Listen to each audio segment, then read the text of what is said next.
Rise up!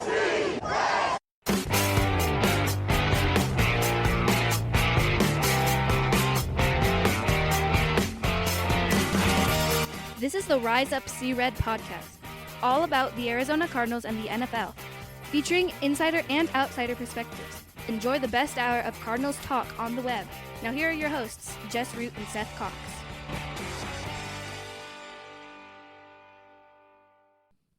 Hello, Arizona Cardinals fans, and welcome to the latest edition of the Rise Up See Red podcast, the best hour of Cardinals talk on the web. I'm your host, Jess Root from CardsWire.com, the USA Today NFL Wire site that covers your Arizona Cardinals. And back, we ended up just not doing other shows, busy stuff. So after we didn't do our 2 preview shows, so we're sorry about that. But Seth Cox is back from RevengeOfTheBirds.com, the SB Nation Arizona Cardinals site, and one of the hosts of the original Draft Breakdown podcast. So no preview shows for the game last week, either with Seth or with anyone from the Rams, and that's okay. Yeah. But we're going to talk about the game that happened. This is episode 490. The Cardinals got their doors blown off 37-14 on Sunday by the Los Angeles Rams, and it was ugly.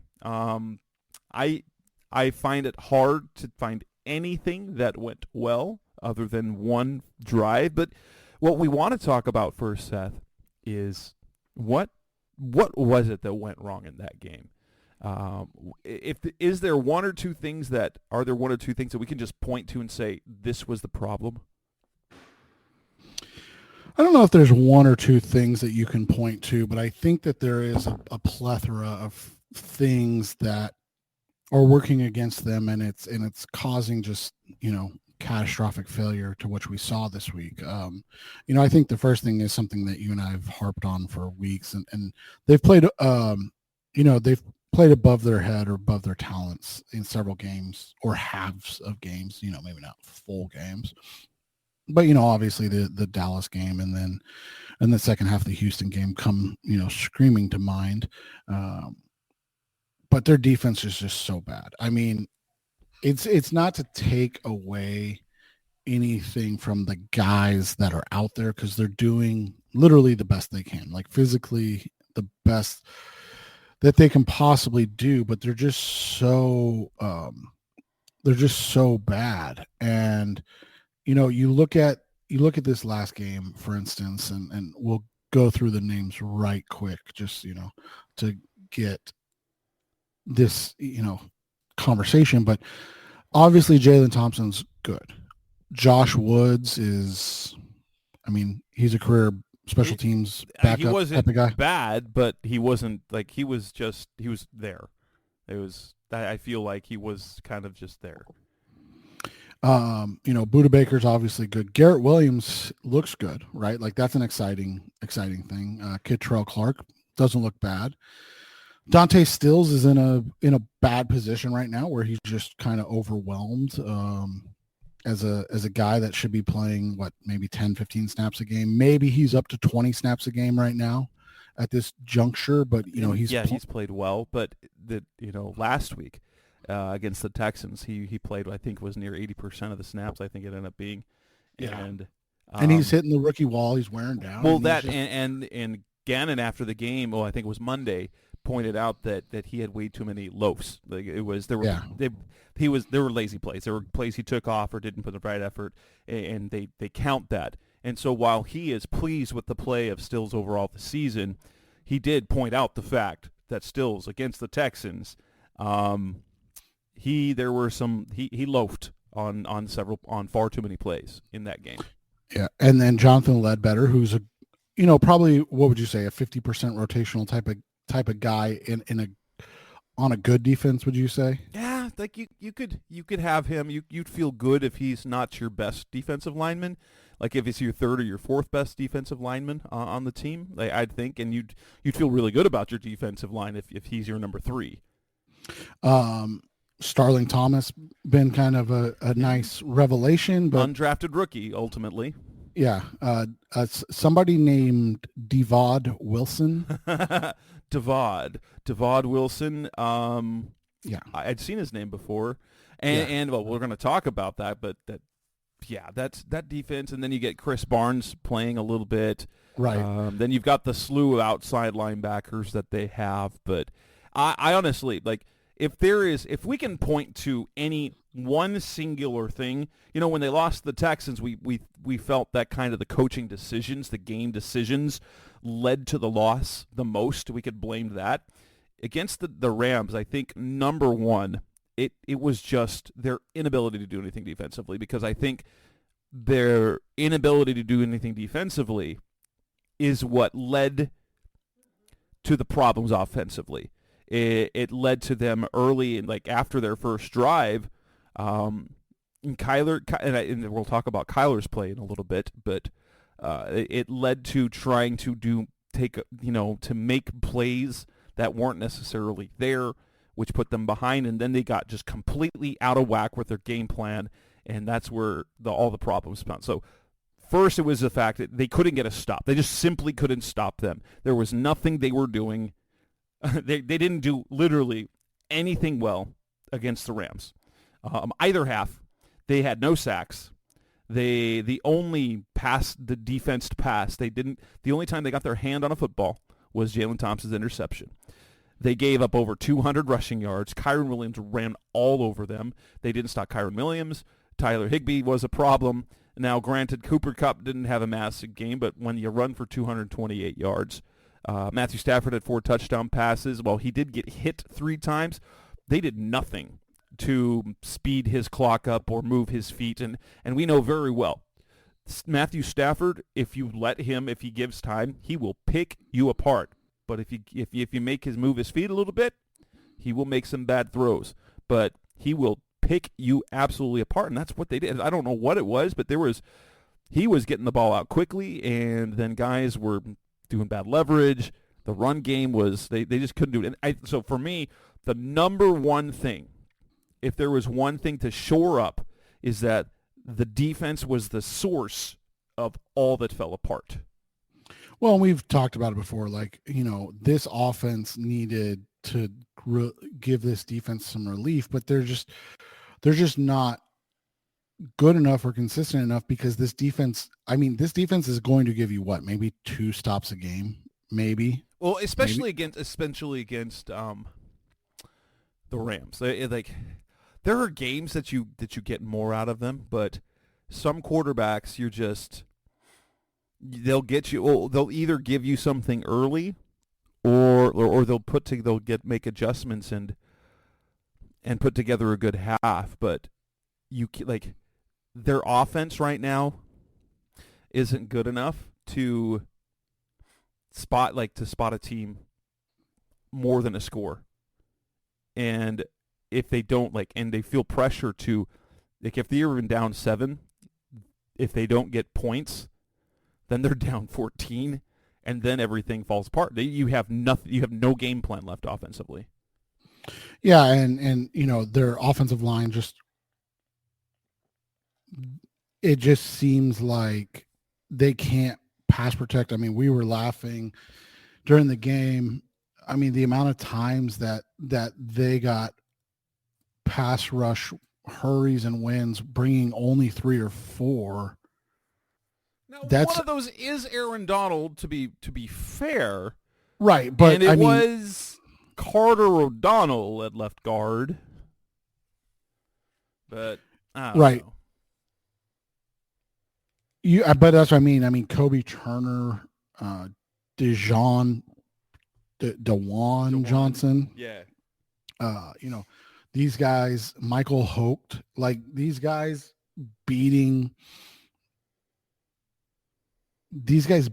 your starting O-line, that's just, I mean, it's bad. We've talked about it the last couple of weeks, and we'll get more into it, but there's been a lot of issues, and definitely one of them is Kyler.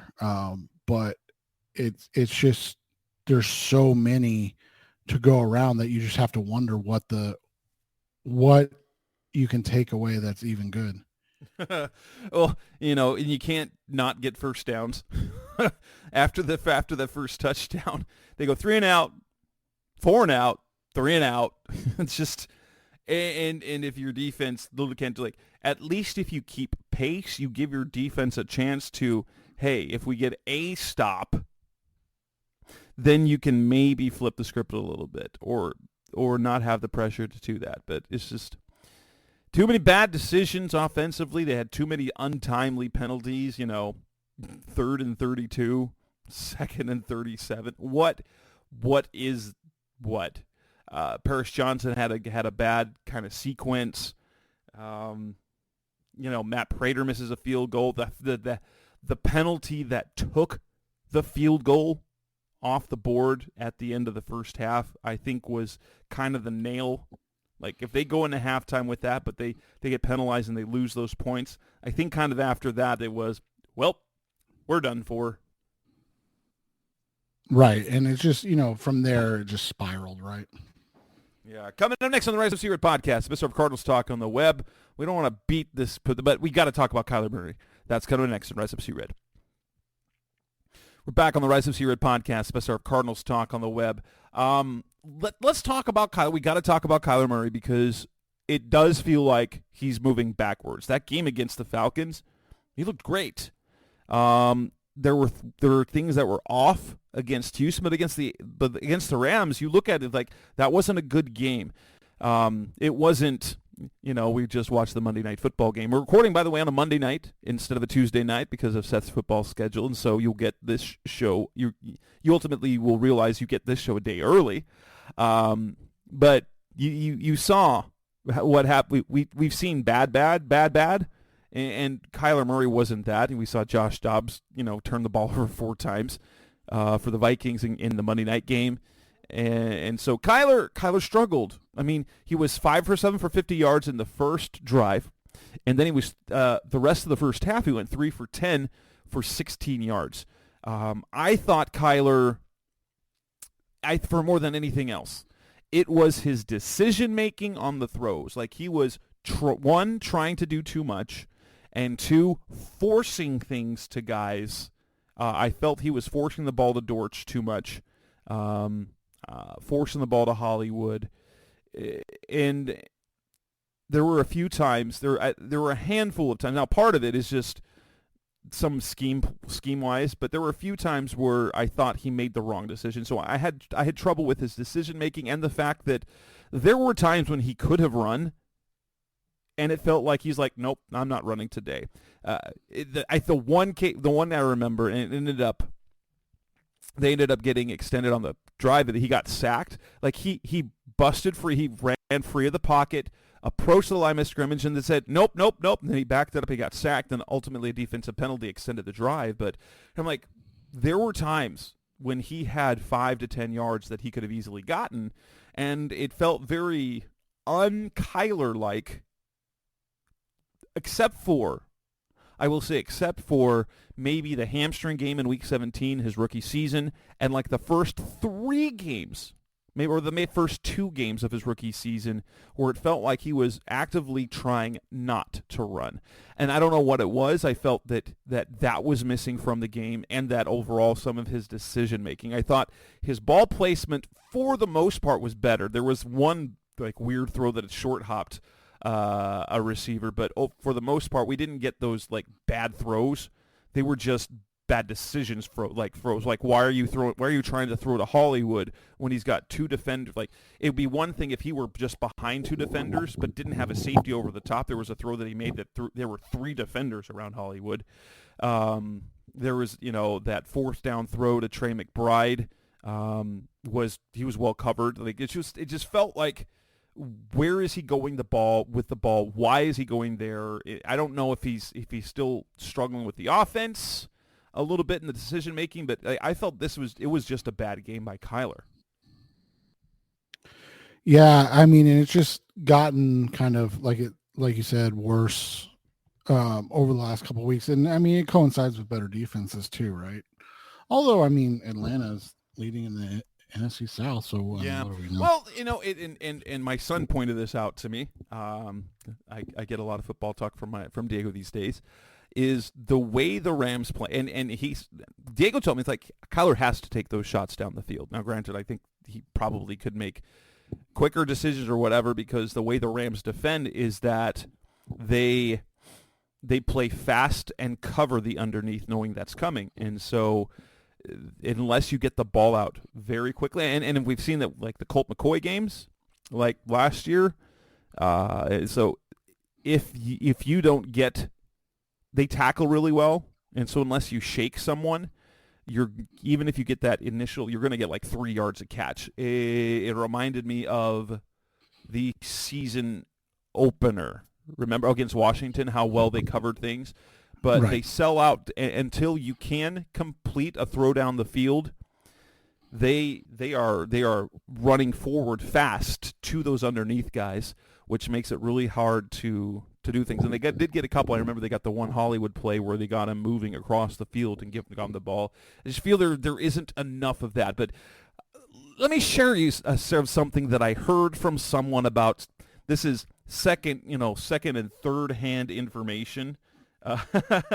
Second and third hand information of kind of a conspiracy. And this is not something I would even put out on Twitter. I wouldn't put it in print on either of our sites, but I think this is the place to talk about it, because somebody has suggested that, I have heard from some that there is sort of a conspiracy plan within the offense of the organization, and that is, one, when Kyler came back, the playbook was opened up, and it looked good. And there's a reason. You saw Kyler playing, you saw the variety, you got excited about what this offense could be with Kyler. But then after that for tanking purposes, they are trimming back the game plan and playbook each and every week. And with the suggestion that come that Christmas Eve game against the Chicago Bears, you're going to, especially with that game having draft pick implications, right? That what you'll see against Chicago will be a preseason version of vanilla offense. And I'm very much like, all of y'all listening know my feelings about the tank concept from within a coaching staff and players. It just doesn't work. You can't do it. You can't preach one thing and then actively try to not win, or to actively try and put yourself in a position where you can't win. And so the idea sounds absurd, but then give us your thoughts, Seth, that you were telling me were maybe it's true. It's something you were telling me before the show. Yeah, I mean, the only thing I said that I could see is that they, the idea behind it being that they've assured those that, could be looking at finding new homes or things like that, that they're, I don't want to say accomplices, but they're in on the knowledge, that they understand what the plan is and what they're doing. Because other than that, like, I can't imagine, if, let's say they're moving on from Kyler one way or the other, I can't imagine Kyler wanting to go out there and look bad auditioning for other teams, right? I can't imagine they would want Kyler to go out there and play poorly while he auditions for other teams. I can't imagine that, just kind of what we know about Kyler as a competitor, that he would be okay with losing unless there's been a bigger picture sold to him of like, these are the plans moving forward. But I mean, the way he's talked at his pressers the last couple of days, those type of things, not days, but last couple of weeks, it is interesting that that it's happening, right? Like, because it does at times look like this is a team that is actively tanking, right? Kind of. Yeah, I don't know. I know some of the personnel moves suggest, hey, we're going to give the younger guys some looks because they, it's later in the season. The idea that Bruce Arians always said is that rookies aren't really ready to contribute till Thanksgiving. We've now had Thanksgiving, blah, blah, blah, blah, blah. But it's a hard sell for me. It's still a hard sell for me to suggest. I agree 1,000%, because the other thing is, like, if you're scaling back that much, it does become semi-obvious, right? Right. Oh, and it's in a game like that.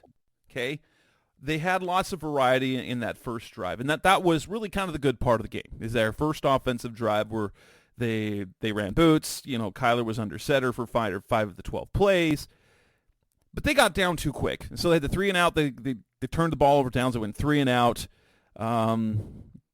It just, once you fall enough behind, you no longer can follow your playbook, and you have to go into desperation mode. And every team does this. This is literally every team. We saw it. This is the exact sort of thing that happened with Cliff Kingsbury offense when they fell apart early, when they fell behind early.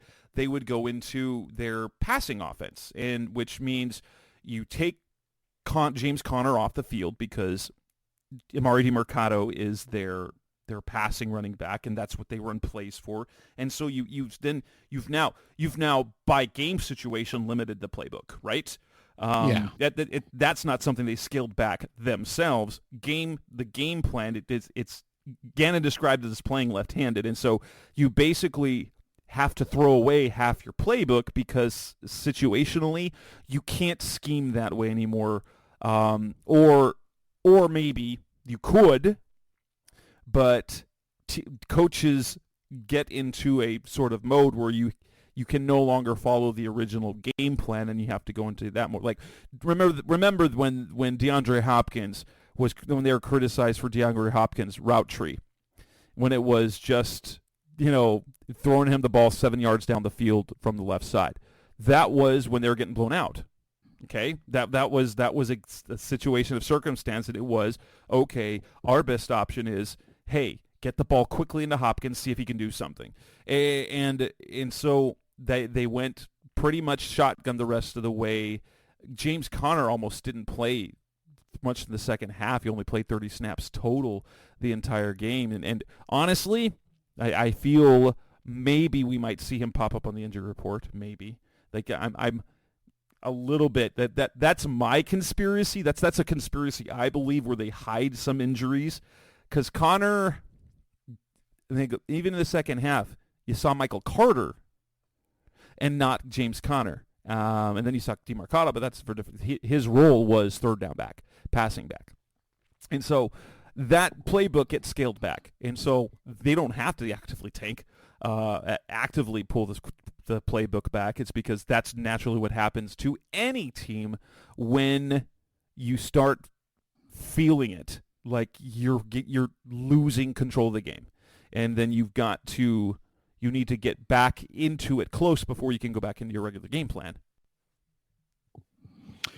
Yeah, and so we'll see how this plays out over the next several weeks, because if it becomes more and more apparent that they're actively trying to not win, as opposed to they're just so untalented that they can't win, it'll be interesting to see, because that's one thing we know the NFL won't stand for, right? Like, that, just the whole idea of tanking. Right. No.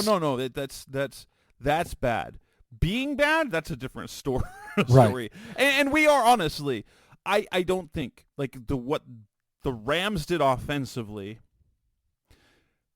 based on what, like, could the Cardinals have done better? I think they were, and Gannon said this, there were some that were simply, there was bad technique in some cases, but that Rams offense is really tough to defend because they run nickel.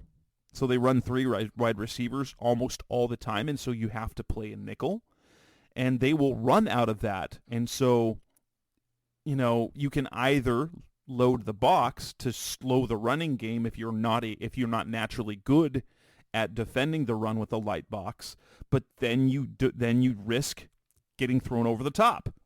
And that's kind of one of the tenets of the Cardinals defense is do not get beat over the top. And they've had that happen a couple of times, but that's kind of one of the main tenets of their defense that should never happen.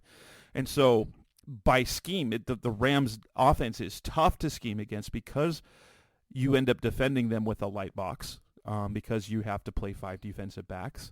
And they have it back in Kyren Williams, who is very physical. So why is he so good? He's a 5th-round pick, and he is officially a Cardinals killer. He had 3 yards at halftime in the first game. He had 155 after halftime. He had another 140-something this week and another 61 receiving. He scored 3 touchdowns in 6 quarters. And those are the last 2 games that Kyren Williams played. It's a combination of a scheme that is very hard to defend when you have a big physical runner and you have an under-talented front like the Cardinals, frankly, they do right now. Like their defensive line, they're down. Like if you looked at what their top 4 defensive linemen going into the season, 3 of them are done. And you just got Ledbetter. You've got a rookie. You've got a guy they claimed off of waivers. And then guys that were basically on the street that they added to their practice squad. That's their defensive line. They are playing a career special teamer as the Mike backer. And while they've gotten production from their outside backers, there's not, aside from the potential talent of B.J. Ojulari, there is not an outside linebacker on this team that an opponent goes, oh boy. You have to watch for Dennis Gardeck's spin move, but their front 7 is lean. And so they're not going to be good against the run in a light box when you have a well-schemed offense. Yeah, and it's just one of those things that they'll continue to struggle against. I mean, next week when we preview the Pittsburgh, it's going to be how many yards do Najee Harris and Jaylen Warren run for, right? Like you're not really overly concerned about Kenny Pickett. I mean, maybe he throws for 4 touchdowns and similar goal, because it's not like you said, it's not like they got beat deep outside of the one play where Starling Thomas was actually in good position, and you just got to tip your cap to Tutu Atwell on that catch. I mean, so you're not worried about Kenny Pickett, George Pickens, Deontay Johnson, but you just are assuming that you're going to get the, death by 1,000 cuts again. And it's unfortunate. But like you said, it's not unexpected with the injuries and the fact that their roster was lean to begin with. And now you're down to guys that are probably, closer to XFL and USFL players than they are NFL talent. Yeah. It's a struggle for sure. Coming up next on the Rise Up Series podcast, Mr. Cardinals Talk on the Web. Let's talk about some of the rotation moves, a couple of benchings. That's coming up next on the Rise Up Series. We're back on the Rise Up Series podcast, Best of Cardinals Talk on the Web. The most notable now, Keontae Ingram. He was inactive. Dennis Daly. We've seen a few guys just kind of disappear in the rotation. Keontae Ingram we saw was coming, but the one that was a surprise was Marco Wilson. He was active, not announced as a starter, and didn't play a single snap on defense. Keitrell Clark found himself back in the lineup, and this is a game in which they didn't have Antonio Hamilton because he's out with a groin injury. And so Marco's out, and it was 3 rookie cornerbacks that started the game. And then when Star Thomas got hurt, they didn't bring in Marco. They brought in a Wilson nobody's heard of, Devod Wilson. I believe he spent time with the Jaguars, makes me think, if I recall from the press release when they added him to the practice squad a while back. But yeah, it's very interesting how abruptly Wilson ended up on the bench. Now, granted, I will say this, his playing time started to decrease 2 or 3 games ago as they kind of added Star Thomas to the rotation. Before at the beginning of the season, it was basically 2 cornerbacks, period. Then once they got Garrett Williams in, they were basically playing 3 positions with 4 players. You had Wilson, Hamilton, Williams, and then Thomas was starting to get more playing time. Hamilton got hurt, and they decided to go with all rookies. It was Keitrell, it was Garrett Williams, it was Star Thomas. I was surprised, but at the same time not, because I like that the Cardinals are willing to do this, that Gannon is willing to make moves like this when there are mistakes. And I think Marco Wilson, he's had some good stuff, but he's been so inconsistent. Like, you can't be shut down for half a game and then get absolutely toasted, but because you're playing back technique. And so do I think they're better because Marco's not on the field? I don't think that, but I think perhaps we will see less variance, I guess. And you and I were talking about, how even bad Kyler doesn't give you the same variance that, Josh Dobbs does, where he can be electrifying and then throw 4 picks. It's like Marco's variance is too much right now. Right, you get and his variance can be in games. That's the crazy thing is, you can get 2 good plays and then he gives up 3 touchdowns and you're like, what is going on? But it's one of the things we talk about every year during the draft, right? You can never have enough corners, even if you have Sauce Gardner and whoever the other corner is in with the Jets, right? Or you go and you look at the Miami Dolphins, right? They had Xavier Howard and Byron Jones, and they went and got Jalen Ramsey and Eli Apple and you just truly can never have enough cornerbacks, and it just makes it really, really difficult and something we've talked about since Patrick Peterson was here, and they took swings, but they were always bad swings. Even Byron Murphy's been kind of really bad this year. Well, he's improved recently, and he actually had a pretty good game today, but did he? Okay, because before this, he was ranked as like the second worst I know. corner in the NFL. But he made a few plays today, and you see it, you're like, yeah, I remember him playing like that. But no, he's been bad this year. And new scheme, and so blah, blah, blah, blah, blah, all that. And so you look at it, outside of Murph, though, they never really even spent a top 50 pick on a corner. And that's one of the things that, when you get a guy like let's just say Garrett Williams. Let's say Garrett Williams ends up being a really good cornerback 2 in this league. When you get that, you get excited. Like, it's a good thing. But if you expect for Garrett Williams to become a cornerback 2, you're usually just going to be sorely, sorely disappointed in the results. And that's just what's happening. And it's tough to see because you just don't have the talent and you haven't invested in it. And it goes back to, this was always a multi-year rebuild with also their cap situation. But to see how bad some of the position groups are, mainly O-line D-line and corner, it makes it really tough, Yeah, it is for sure. It is definitely a struggle. Do you see anyone else that I'm trying to think of? Like, I don't know if there's anyone else that could do that too, because there's no one left. Because James Conner's playing well. Ertz lost his job. He got hurt, but he was going to get phased out in favor of McBride, right? We already saw Elijah Wilkinson kind of bow out. He was benched before he got hurt.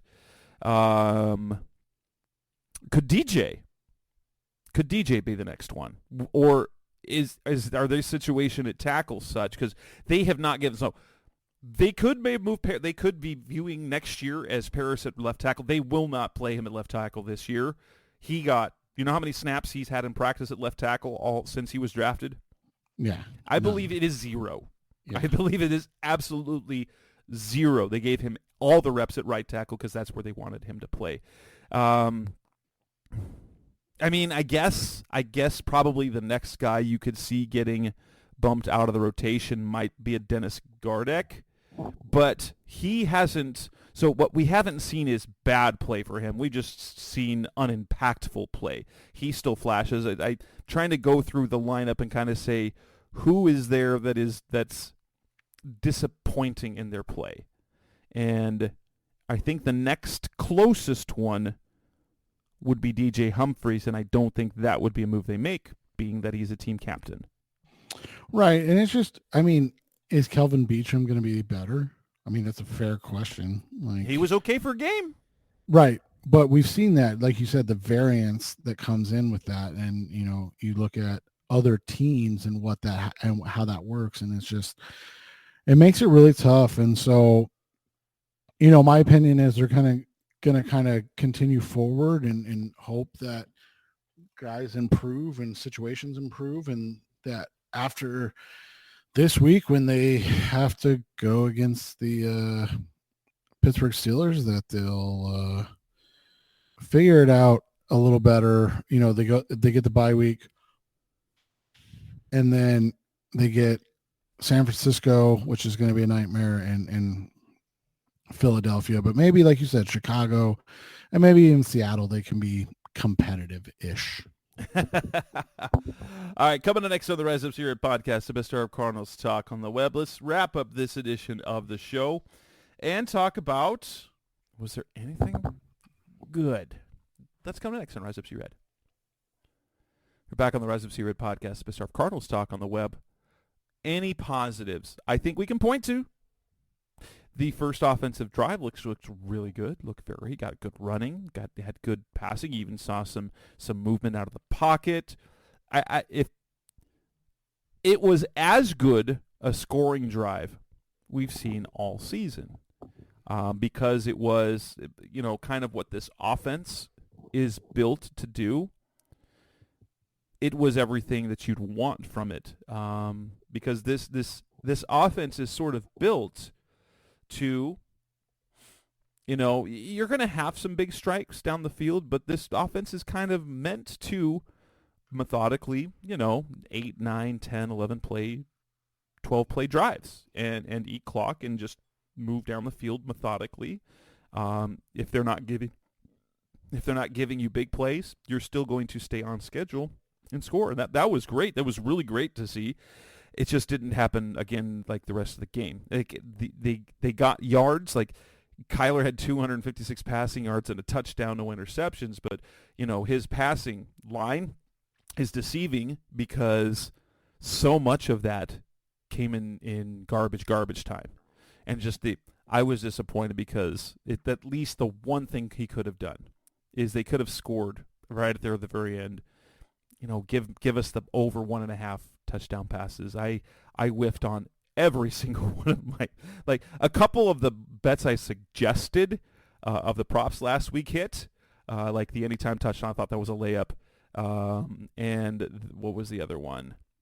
It was Hollywood. It was 75 plus yards. I didn't wager those myself. I had 5 bets. I had on 3 my underdog picks, missed on every single one of them, and both my props flopped. So I was hoping maybe at least Kyler could give us that, just a garbage time touchdown pass to get him 2 for the game. And he couldn't even do that. Dang it. No, and I was lucky. I got a couple obvious ones. I told people I had Kyler as an anytime touchdown scorer, which was nice. I had Matthew Stafford over 1.5 touchdown passes, which he soared by. And both of those were big plus money, which was nice. And then I told people, to ladder Kyron Williams up to 100 yards. So if you did that, you made some nice money. I obviously missed on Cooper Kupp and Puka Nacua. Who could have known that the Rams wouldn't have to throw the ball at all? Yeah, maybe we should have known that from the second half of the last game they played. Right, exactly. Well, I figured they'd get most of it in the first half, and they did, but it was so minuscule still that it didn't make a difference. And that was the crazy thing, is that 4 touchdowns and none of them were to Nacua or Kupp. Nope. I think even though the play, I think it was a positive to see that they had 4 rookies in the starting lineup on defense. I mean, it was bad defense, but it's both disheartening and promising at the same time. Disheartening for the today, promising for the future. They had Dante Stills, one of the starting defensive linemen. Then you had the 3 starting rookie cornerbacks. And then you got a handful of plays of Owen Papo late in the game, his first NFL snaps. He got 4 snaps. 4 snaps, his first 4 NFL defensive snaps, and we'll see how if that's a trend that moves forward. Oh, and of course you had B.J. Ojolari playing. He just wasn't in the starting. Wait, maybe he did start. I don't think he did. I think it was Gardeck, and I'm gonna have to check. No, it was Gardeck and Collins. So, but BJ did play significantly. So,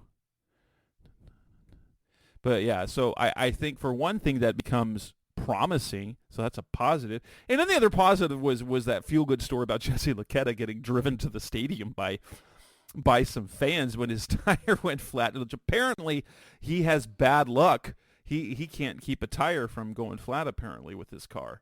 But that's one of those feel-good stories. He flagged down the family that was going to this. Looked like they were going to the stadium. He drives them there. He pays for tickets for the next time. They give him they gave him a nice parking pass. He gets to the stadium on time.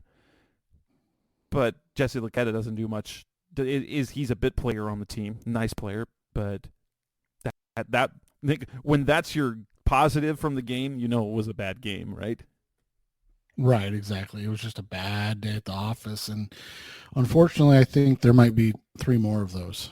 Oh, yes, because they've got their last 2 home games are San Francisco and Seattle. Seattle looks not bad. I mean, they do look bad sometimes, but 49ers, crap, they're stupid good. So frustrating. So frustrating.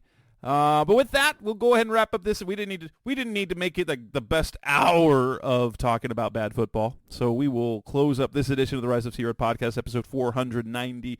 Seth and I will record Thursday night to preview Cardinals-Steelers. And my hope is to get a third show this week and try to get someone either from Steelers Wire, maybe Kurt Popejoy, who is on our season preview, our opponent previews off in August. Or someone else maybe from the Believe Network. We'll see what happens with that. But thanks for listening to this edition of the show. That's Seth Cox. I'm Jess Root. We'll be back again later this week. Thanks for listening. Thanks for listening to the latest edition of the Rise Up C-Red podcast. Listen to previous episodes and subscribe to the show on Apple Podcasts, Stitcher Radio, Audioboom, or many other podcast platforms so shows are delivered directly to your mobile device. Please give the show a 5-star rating and always support the sponsors who support the show. We'll be back soon for the best hour of Cardinals talk on the web. Rise up, Red Sea, be Red, Sea Red, and of course, Rise up, Sea Red.